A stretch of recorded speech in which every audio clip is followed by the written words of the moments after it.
इरावती अपने परिवार के साथ दिल्ली के रहने वाली थी। बाकी चीजों में उसकी किस्मत ठीक थी, लेकिन बहुओं के मामले में उसकी किस्मत थोड़ी सी खराब थी। वो भी सिर्फ छोटी बहू को लेकर, क्योंकि जहाँ उसकी बड़ी बहू श्रुति, जो कि बहुत अमीर घर की होने के बाद भी बहुत संस्कारी थी, वहीं दूसरी तरफ उसकी छोटी बहू चंचल गरीब घर की होने के बावजूद एक नंबर की बेशरम थी।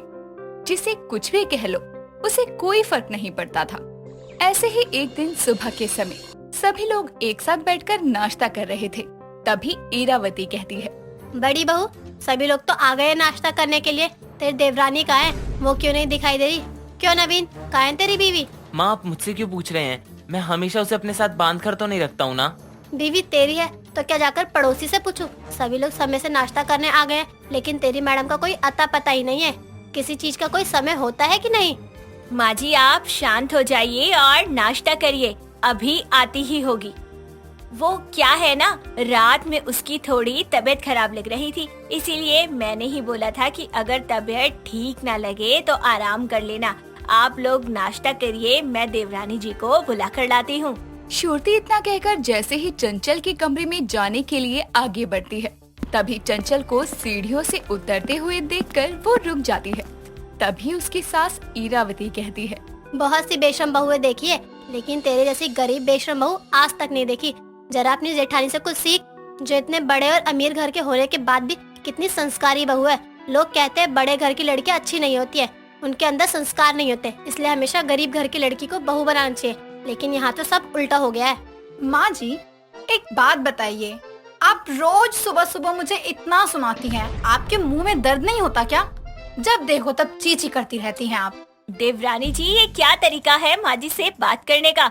अपनों से बड़ों से कोई ऐसे बात करता है क्या? यही संस्कार है आपके? बहू, तो किस बेशरम लड़की को संस्कार सिखा रही है? इस गरीब को क्या पता संस्कार क्या होते हैं या बड़ों की इज्जत करना क्या होता है। अपने गरीब घर में कुछ मिला नहीं होगा, इसलिए शादी के बाद आराम देखकर दिन पर दिन और बेशरम होती जा रही है। देखिए माँ जी, आप ये बार बार मुझे बेशरम बहू का ताना मत मारिए। आपको मुझसे ज्यादा परेशानी हो रही है तो मुझसे बात मत करिए और रहिए अपनी अमीर संस्कारी बहू के साथ। वो तो रहूंगी ही, जो जैसा होगा वैसे ही कहा जाएगा ना। ठीक है, फिर कहते रहिए माँ जी, मुझे कोई फर्क नहीं पड़ता। जेठानी जी, मुझे खाना दीजिए, भूख लगी है। हाँ ठीक है, आइए आप लोग भी साथ में बैठकर नाश्ता कीजिए। रहने दीजिए भाभी, भर गया पेट सुबह सुबह ये ड्रामा देखकर। भगवान ही जाने कितनी बेशरम बहू है मेरी। अरे तुझे कितनी बार समझाया है, हमारे घर में सब नहा धोकर पूजा करके ही खाना खाते हैं, लेकिन तू रोज बिना नहाए धोए आकर डाइनिंग टेबल पर बैठ जाती है। पता है माँ जी, अब मुझे सुबह सुबह नहाने की आदत नहीं है। मुझे भूख लगी है तो मुझे खाने दीजिए। चलिए माँ जी, आप भी नाश्ता कर लीजिए। नहीं बहू, रहने दे तू अब नाश्ता। मेरी इस गरीब बेशरम बहू को ही करवा, बेचारी को कभी मिला तो होगा नहीं। इरावती इतना कहकर बिना नाश्ता किए वहाँ से चली जाती है, जिसके कारण और घर वाले भी बिना नाश्ता किए ही चले जाते हैं। लेकिन चंचल को इस बात से कोई फर्क नहीं पड़ता। सबके जाने के बाद वो बेशर्मों की तरह आराम से बैठकर नाश्ता करना शुरू करती है। ऐसे ही कुछ समय और बीतता है। तभी एक दिन इरावती हॉल में बैठकर टीवी देख रही थी।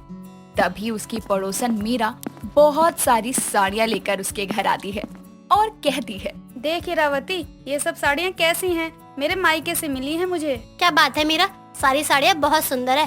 वैसे ये बात तो है, तेरे घर वाले तुझसे आज भी बहुत प्यार करते हैं, इसलिए जब भी तू वहाँ जाती है इतना सारा सामान लेकर आती है।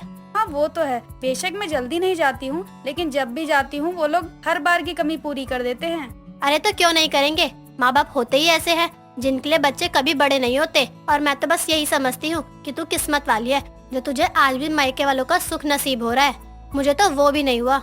इरावती और मीरा आपस में बातें कर ही रहे थे कि तभी उसकी दोनों बहुएं वहाँ चाय नाश्ता लेकर आती है। और जैसे ही चंचल की नजर मीरा की साड़ियों पर जाती है, तो उन्हें देखकर वो कहती है, हाय आंटी जी, आपकी साड़ी तो बहुत ही सुंदर है, एक से बढ़कर एक है। दिल करता है सारी ही ले लूं। सच में तुम्हें मेरी साड़ियाँ इतनी पसंद आई हैं तो ले लो, जो भी तुम्हें पसंद हो। नहीं नहीं आंटी जी, ऐसी बात नहीं है। साड़ियाँ बहुत अच्छी हैं, लेकिन हमें नहीं चाहिए।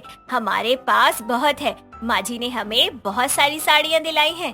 क्या जेठानी जी, अब जब आंटी जी इतना कह ही रही हैं, तो ले लेते हैं ना। वैसे भी ये सिर्फ हमारी पड़ोसी थोड़ी ना है, ये तो माँ जी की दोस्त भी है। उसके नाते ही हम इनकी बहू हैं, तो हमें ले लेना चाहिए।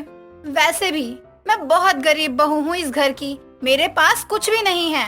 हे भगवान, ये तो सच में तैयार हो गई मेरी साड़ियाँ लेने के लिए। कितनी गरीब बेशरम बहू है, मैंने तो ऐसे ही बोला था, लेकिन ये तो सच में तैयार हो गई।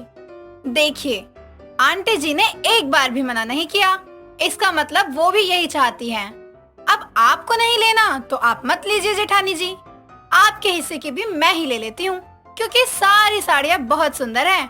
दे दीजिए ना आंटी जी। चंचल के इस तरह से सबके सामने साड़ियों को लेकर बेशर्मी दिखाने पर इरावती को गुस्सा आता है, लेकिन वो पड़ोसन के सामने कुछ नहीं बोलती।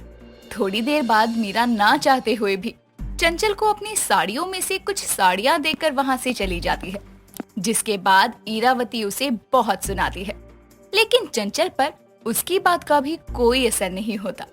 ऐसे ही कुछ समय और बीतता है। तभी एक दिन शाम के समय सभी घर वाले तैयार होकर अपने रिश्तेदार के यहाँ पार्टी में जाते हैं, जहाँ पहुँचने के बाद चंचल शुरुती से कहती है, जेठानी जी कितनी बड़ी पार्टी है, और यहाँ तो सब कुछ एक साथ है। आज तो बहुत मजा आएगा पार्टी में। हाँ देवरानी जी, बड़े लोगों की पार्टी है और पार्टी में सब कुछ एक साथ ही मिलता है। लेकिन हाँ प्लीज, यहाँ कुछ ऐसा मत करना कि माँ जी को आपको सुनाने का मौका मिल जाए। छोटी बहू, मैं तुझे आखिरी बार समझा रही हूँ, आज तूने अपनी कोई गरीब बहू वाली बेशर्मी दिखाई तो मुझसे बुरा कोई नहीं होगा, और जब तक घर वाले खाना शुरू नहीं करे तब तक कुछ मत खाना। जी माँ जी, अब सुनाती ही रहोगी या पार्टी भी एंजॉय करने दोगी? कुछ समय बाद सभी घर वाले पार्टी में अपने रिश्तेदारों से मिलने में बिजी थे। चंचल घूमते घूमते पार्टी हॉल के बाहर निकलती है, जहां उसकी नजर पार्टी हॉल के सामने हो रहे भंडारे पर जाती है, जिसे देखकर उससे रहा नहीं जाता और वो पार्टी हॉल से निकलकर भंडारे की लाइन में लगकर खाना शुरू कर देती है। थोड़ी देर बाद चंचल के सभी घर वाले अपने रिश्तेदारों से बात करते हुए पार्टी हॉल से बाहर आते हैं। तभी उसके देवर अमित की नजर चंचल पर जाती है और वो सभी लोगों के साथ उनके पास जाकर उस पर हंसते हुए कहता है, क्या बात है भाभी जी, अगर आपको इतनी भूख लगी थी तो हमें बता देती, हम आपको खाना खिला देते।